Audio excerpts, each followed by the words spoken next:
risk and reward. Puerto Rico's governor introduced legislation this week to allow public corporations to restructure their debt. Those public corporations owe bondholders about $20 billion, and a restructuring of all that debt, if it happened, could dwarf Detroit's historic bankruptcy.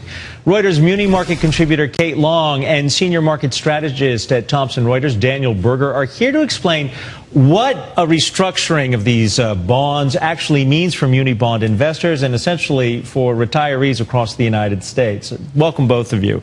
Complicated issue. If you were to sum it up, Kate, in one sentence, I heard you say this is good news for Puerto Rico, bad news for bondholders. Doesn't sound good either way. How would they borrow in the future if it's bad for bondholders? Well, thanks for having us, Adam. Every sovereign nation that is defaulted eventually gets access back to the market. It's a question of how long it takes and how much extra they'll pay. Puerto Rico will have access in the future to borrowing. They'll probably pay a little more, but their yields are extremely high now, so it's not likely it will be as much. For the people of Puerto Rico, they have astronomical electric bills. I've heard stories where restaurants are paying more in electricity than they're paying for rent. They have businesses going bankrupt.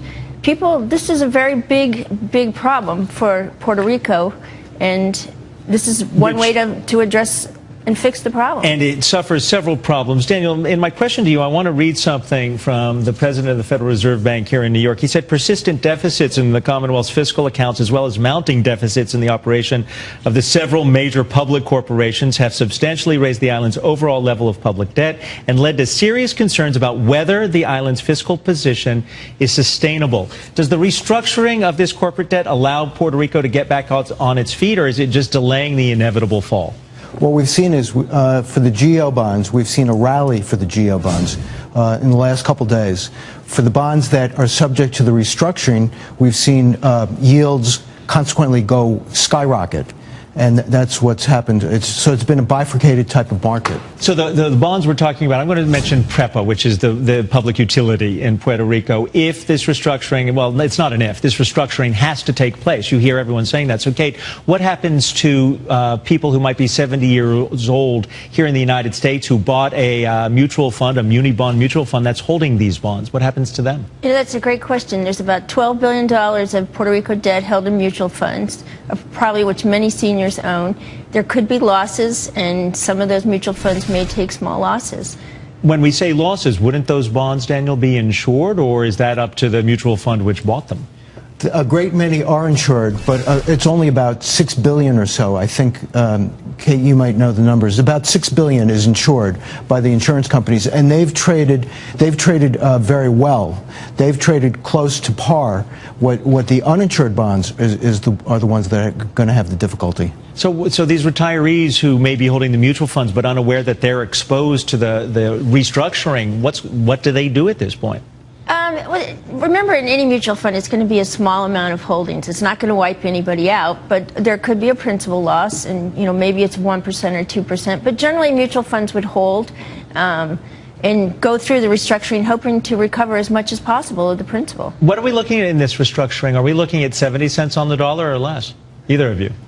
Well, something that hasn't been mentioned is the fact that this is very widely held, and it's triple tax-free in all states.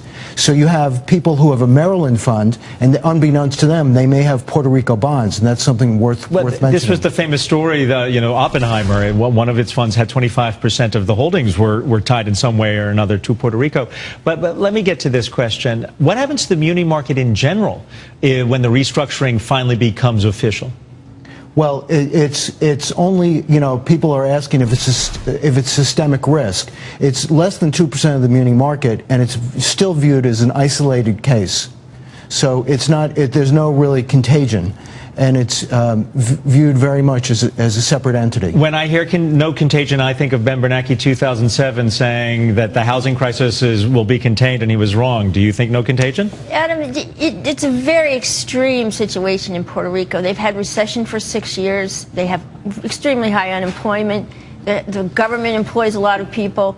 The labor participation rate is like 40%. It's not like the United States. It's very different. They also just kept taking on debt.